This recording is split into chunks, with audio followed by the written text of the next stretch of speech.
Namaskar. Hello. Myself Ravi Bahadur from Uttarakhand. I am a member of Legislative Assembly Jwalapur, seat number 27.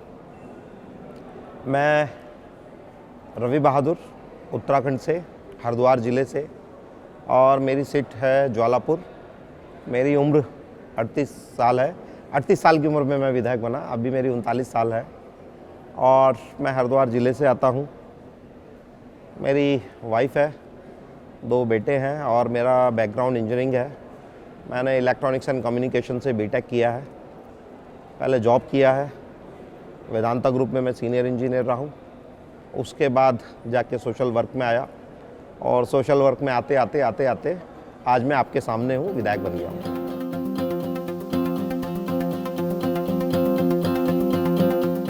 या constituency, मेरी जो Jwalapur constituency है वो हरिद्वार ज़िले की सबसे बड़ी कंस्टिट्यूंसी है और 55 to 60 किलोमीटर लंबी है, जो कि उत्तराखंड जैसे स्टेट में एक बड़ी कंस्टिट्यूंसी मानी जाती है और टोटली रूरल है।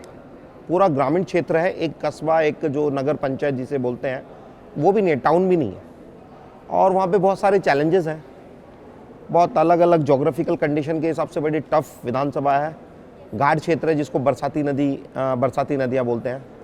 वो जब आती चलती हैं बारिश रेनी सीज़न में बड़ी दिक्कतें होती हैं और लोगों को बड़ी कठिनाइयों का सामना करना पड़ता है। स्कूल्स की स्थिति भी ऐसी है क्योंकि प्लेन में होने के बावजूद उत्तराखंड एक प्लेन एरिया है, एक प्लेन एरिया है। उत्तराखंड जैसी स्टेट की एक विधानसभा ऐसी है जो प्लेन में होने के बाद भी उसके स्कूल दुर्गम क्षेत्र में जाने जाते हैं। तो बड़े चैलेंजेस हैं और पिछले जो 2 योजनाएं हुई हैं 10 साल में, वहाँ कुछ काम इतना कुछ खास नहीं हुआ है। अब एक युवा विधायक वहाँ जब आया और लोगों ने बड़ा प्यार से मोहब्बत से मुझे जिता के भेजा है। मेरे ख्याल से 13,000 के समथिंग के डिफरेंस से जिता के भेजा है, जो कि एक बड़ी जीत मानी जाती है उत्तराखंड जैसे छोटे स्टेट में। तो वहाँ पे उनकी बहुत सारी उम्मीदें हैं जिसको मैं पूरा करने का कार्य कर रहा हूँ। लोगों से संवाद करता हूँ, कम्युनिकेशन इस्टेब्लिश करता हूँ, उनकी बात सुनता हूँ और बहुत सारी अनेक प्रकार की समस्याएं, चाहे वह जोग्राफिकल हो, चाहे फिर वो पढ़ाई से रिलेटेड हो, चाहे हेल्थ से रिलेटेड हो, चाहे रोजगार से रिलेटेड हो, हर तरह की अलग अलग समस्याएं हैं। अभी मेरा उद्देश्य वहाँ पे ये है कि मुझको अपने विधानसभा के एक स्कूल को वेल फर्निश्ड करना है, अच्छा बनाना है, टाट पट्टी मुक्त करना है कि हमारे प्रदेश का और देश का भविष्य जो हमारा बच्चा स्कूल में पढ़ने जाता है वो कोई भी नीचे फर्श पर बैठकर, फ्लोर पर बैठ के जो है शिक्षा ग्रहण ना करे। तो इसलिए वहाँ की मुझे अभी चीज़ें इस्टेब्लिश करनी है, बहुत सारी चीज़ें अच्छी करनी है। मैं कर भी रहा हूँ। पिछले 1.25 साल में हमने काफ़ी काम किया भी है, कुछ स्कूलों का उच्चीकरण भी करवाया है कि हमारे स्कूल मेरी विधानसभा के बच्चे जो हैं दूसरे स्टेट में पढ़ने जाते थे या अदर मतलब 10-12 किलोमीटर दूर जाते थे पैदल, तो उनको हमने धीरे धीरे उनका उच्चीकरण करवाना शुरू किया है। काम चल रहा है। विधानसभा बहुत प्यारी है, वहाँ के प्यारे लोग हैं, जैसे कि प्यारे आप लोग हैं जो मेरा इंटरव्यू ले रहे हैं और मेरे से कुछ पूछ रहे हैं, और मैं आपका धन्यवाद करता हूँ कि आप मेरे से मेरी विधानसभा के बारे में पूछ रहे हैं। एक अच्छा इंटरेक्शन हो रहा है।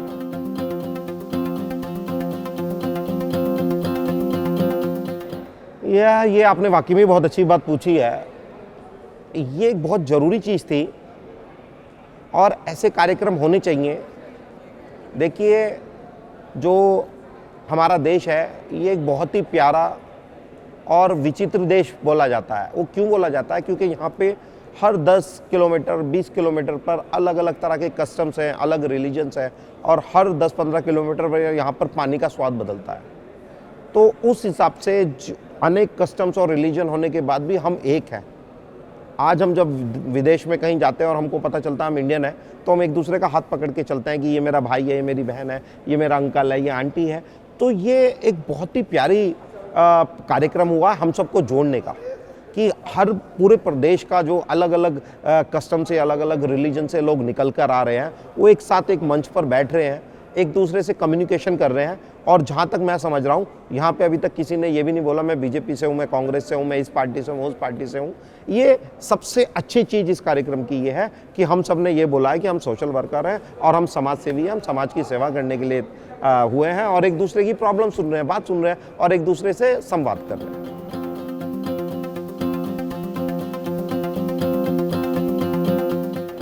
देखिए, मुझे कल पता चला शाम को यहाँ आके, जब मैंने बच्चों से अपना कम्युनिकेशन किया। मेरी आदत है, मैं बात ज़रूर करता हूँ। जो भी मेरे एलोज मेरे आगे पीछे चल रहे थे, बात कर रहा था, तो मैंने उनसे पूछा आपका नाम क्या है, आप क्या करते हैं। किसी ने कहा मैं सिविल इंजीनियर हूँ, किसी ने कहा मैं MBA कर रहा हूँ, किसी ने कहा मेरा ये चल रहा है। तो MIT ने एक बहुत अच्छी ये चीज़ की है, और मैं टी-शर्ट्स पे भी आप लोगों की पढ़ रहा था कि टुगेदर फॉर भारत। ये बहुत अच्छा आपने ये टैगलाइन भी निकाली है, और वाकई में मुझे प्राउड फील हो रहा है यहाँ पर आकर। और MIT का मैं धन्यवाद करता हूँ कि उसने इतना अच्छा एक कार्यक्रम संयोजित किया है, और इस तरह के कार्यक्रम होने चाहिए जब देश में कुछ चीज़ें गलत चल रही हैं। आजकल आपको भी पता है कि बहुत सारी चीज़ें इधर उधर की चलती रहती है, उस समय में ये चीज़ होना बहुत अच्छी चीज़ है। हम MIT का धन्यवाद करते हैं, और आगे भी फ्यूचर में ये वादा करते हैं कि अगर कभी अब कहीं हमें अच्छी जगह पहुंचने का मौका मिला तो ज़रूर MIT को साथ लेके चलेंगे, और इसके अलावा भी हमारे से जो भी बात होगी हम MIT के साथ करेंगे।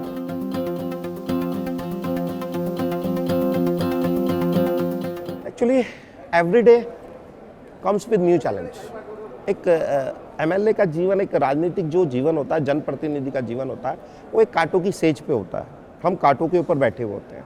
हम किसी की 10 बार मदद कर रहे हैं और 11वीं बार अगर मना कर देते हैं तो वो 10 काम भी हमारे नेगलेक्ट हो जाते हैं।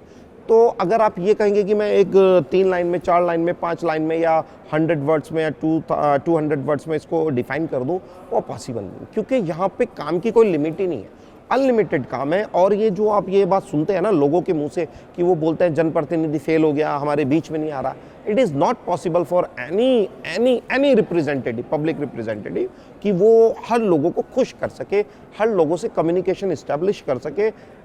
मेरे पे खुद 500-600 फ़ोन रोज आते हैं, मुझे उनको सुनना, उनके प्रॉब्लम्स को समाधान करना, फिर उनको बताना, तो ले दे के 800-900 कॉल रोज हो जाती हैं। और उसमें ऐसा भी होता है कि 800-900 फ़ोन जब आते हैं या 500 फ़ोन आते हैं, तो उसमें से कुछ फ़ोन 40-50 छूट भी जाते हैं। जिसका छूट जाता है मैं उसका दोषी हूँ।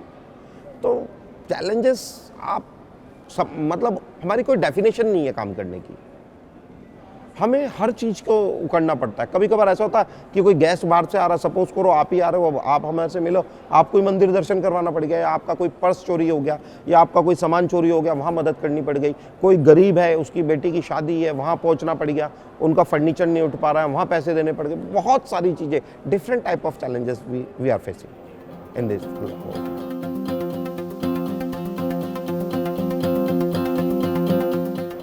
बस फर्स्ट सिलेक्शन मेरा ये 2022 में ही हुआ है, और ये बहुत एक अच्छा एक्सपीरियंस था। मैं यूथ कांग्रेस का जिला अध्यक्ष रहा पहले हरिद्वार में, तो संघर्ष तो हम पहले से ही कर रहे हैं।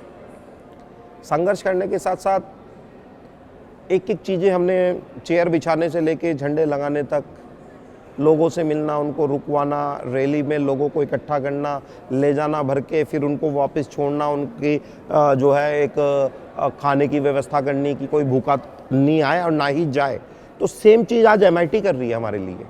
तो ये एक बहुत अच्छा एक्सप्लोरिंग चीज़ MIT के बच्चों के लिए भी हुआ है, और MIT ने भी ये एक अच्छा कदम उठाया है।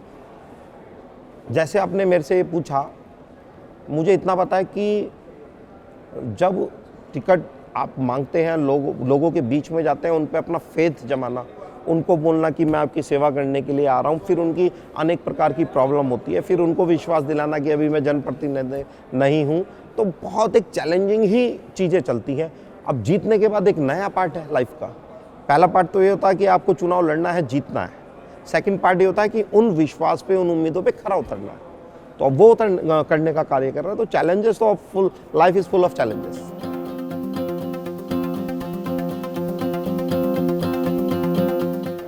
देखिए, मेरे पॉलिटिकल रोल मॉडल और नेता भी राहुल गांधी और मेरे पिताजी हैं।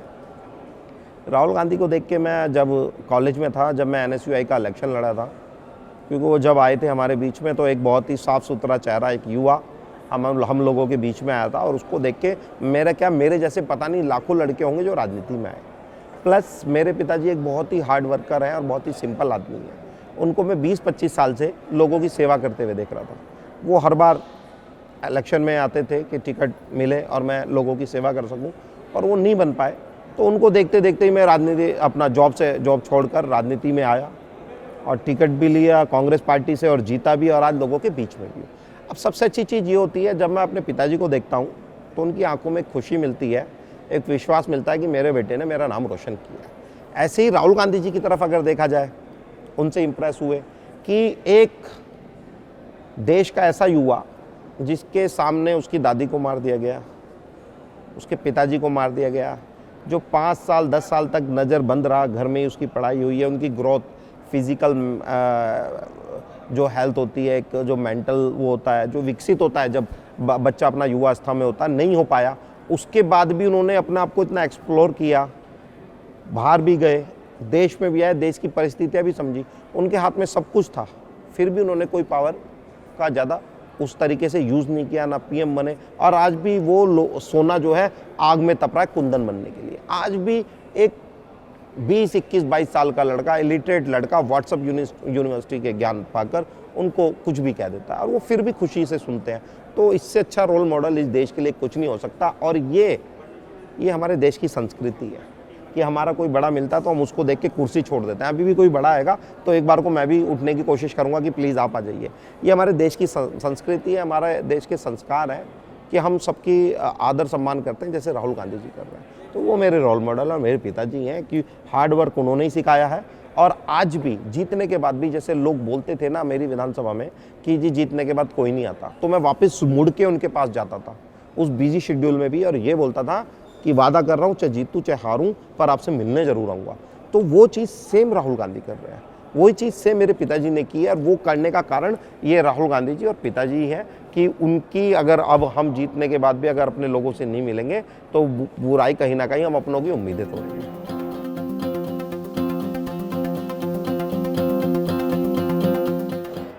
देखिए, ये जो आपने बात पूछी है ये टाइम टू टाइम चेंज करती रहती है। जब मैं स्कूल में था तो मेरा क्रश क्रिकेट था, कॉलेज में आया तो क्रश कुछ और हो गया, शादी हुई, जॉब लगी, फिर शादी हुई, फिर क्रश पैसा था कि कुछ पैसा कमा लिया जाए, कार आ जाए अच्छी सी। आज फिर जब मैं राजनीति में आया, क्रश ये था कि मैं विधायक बन जाऊं। आज मैं विधायक बन गया हूं। तो आज मेरा सिर्फ एक ही मोटो है, एक ही फिलॉसफी है कि जितने लोग ज़्यादा से ज़्यादा मेरे से मिले, मेरी कंस्टिट्यूएंसी की पहली प्रायोरिटी मेरी कंस्टिट्यूएंसी की है। उसके बाद ऑल ओवर इंडिया मेरे से कोई भी मिलता है, मेरी एक ही फिलॉसफी रहती है कि उसके चेहरे पे मुस्कुराहट लाकर उसको वापस भेजना, उसको फुलफिल करके भेजना, उसकी प्रॉब्लम को सॉर्ट आउट करके भेजना। और अगर हम नहीं भी कर पाते फिर भी हमें कोशिश करनी चाहिए, क्योंकि मैं इंजीनियर हूँ और इंजीनियर हमेशा सॉल्यूशंस पे बिलीव करते हैं। तो हमेशा हम जो है कोशिश यही करते हैं कि ज़्यादा से ज़्यादा लोगों से इंटरेक्शन करें, उनकी बात को समझे, जैसे आज राहुल गांधी जी इंटरेक्शन करते हैं और लोगों की प्रॉब्लम समझते हैं। उसी तरीके से हम भी लोगों से मिलते हैं, उनकी बात सुनते हैं, और जब बात सुनते हैं तो निश्चित रूप से उसका सॉल्यूशन भी निकालते हैं।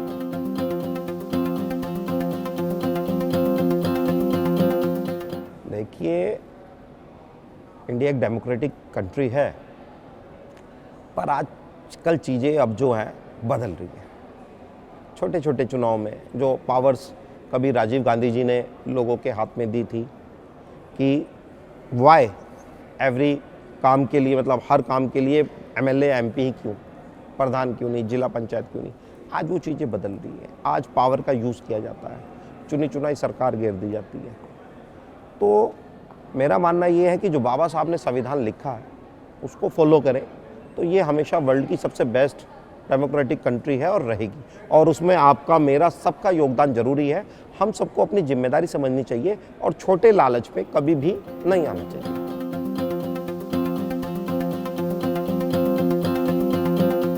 मेरा एक ही इलेक्शन हुआ और वही मेरा मेमोरेबल है। मुझे मालूम है, मैं रोज़ 20-22 किलोमीटर पैदल चलता था और उस वक्त इतना रश था कि जब मैं रात को 3:30-4 बजे घर आता था, सर्दी का टाइम था, विंटर थे, तो जब मैं अपने कपड़े भी उतारता तो मेरी बॉडी पे नील पड़े रहते थे। लोग ऐसे मुझे इतना प्यार से इतना इधर ले जाते थे, इधर ले जाते थे। तो वो सबसे मेमोरेबल मेरा इलेक्शन है कि पहली बार एक बहुत गरीब परिवार का लड़का, एक बहुत ही साधारण परिवार का लड़का इलेक्शन में आया और 38 उम्र मतलब की एज में आया, बड़े प्यार से चुनाव लड़ा, सबको फूल माला डालते डालते, हंसते हंसाते वो चुनाव भी जीत गया, लोगों की सेवा भी कर रहा। तो मेरा पहला इलेक्शन ही मेरा मेमोरेबल इलेक्शन है और मुझे लगता नहीं अगला इलेक्शन भी होगा, और डेफिनेटली मैं उसमें भी अगर लोगों के लिए अच्छा किया होगा तो मेरे साथ भी अच्छा ही होगा।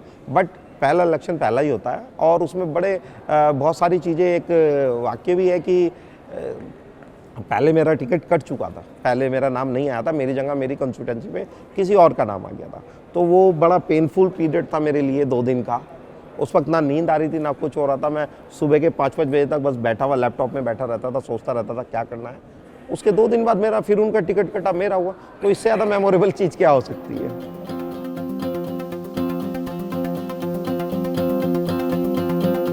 Personal life is my personal life is null, zero. अब मैं एक पब्लिक फिगर हूँ, विधानसभा का अपना मैं पब्लिक रिप्रेजेंटेटिव हूँ, तो अब उसको बैलेंस करने के लिए बहुत सारी चीज़ें होती हैं। जब वाइफ बच्चे नाराज़ हो जाते हैं तो उसको ऋषि कपूर का गाना सुना देता हूँ रात को आके 12 बजे 1 बजे। बट 2 बजे भी 3 बजे भी मुझे ये नहीं पता कि आधे घंटे बाद किसका फ़ोन आ जाएगा। ये एक बहुत चैलेंजिंग जॉब है, टास्क है, और अधिकतर इसलिए ही लोगों का विश्वास टूट जाता है क्योंकि जिसको दर्द होता है, जिसके दिक्कत में होता है, उसको तो एकदम आपसे रिलीफ चाहिए। वो ये नहीं देखता कि रात के 3 बज रहे हैं 4 बज रहे हैं, उसको तो आपको फ़ोन करना ही होता। अब रात की बात है, मेरे पास 1 बजे फ़ोन आया, मैं उठा, मैंने उनकी बात सुनी, उनकी मदद भी की जो मुझे करनी थी, और उसके बाद मैं फिर सो गया। तो अब आदत पड़ गई है, मेरी वाइफ को भी आदत पड़ गई है इस चीज़ की। वो खुद हाथ लगा के उठा देती है कि आपका फ़ोन बज रहा है, आप फ़ोन सुन लीजिए। कि ये हो जाता है, जब पता चल जाता है कि हम जिम्मेदार हैं और हमारे पे जिम्मेदारी है, और हमारे फ़ोन उठाने से या हमारे किसी से बात करने से किसी की जान बच सकती है या किसी की मदद हो सकती है, तो वो एक हो जाता है, बैलेंस हो जाता है।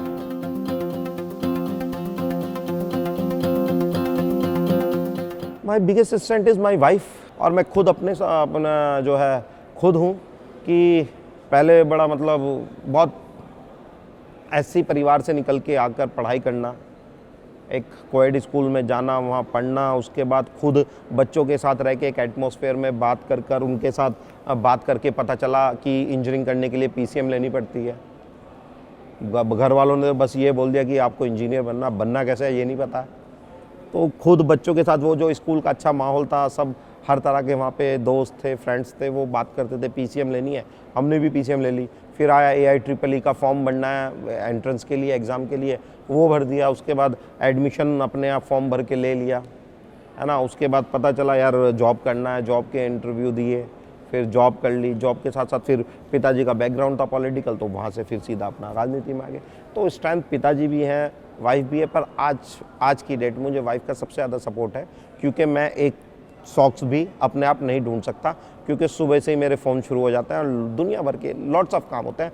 किसी दिन तो ऐसा होता है कि खाना सामने रखा है और खाना आपके पास कोई खबर ऐसी आ जाती है कि आपका खाना ही साइड हो जाता है और टेंशन ही टेंशन दिमाग में रहती है। तो फैमिली उस वक्त सपोर्ट करती है कि आप पहले खाना तो खाओ ना, वो काम भी हो जाएगा। तो ये बहुत सारी चीज़ें हैं, lots of thing to explain.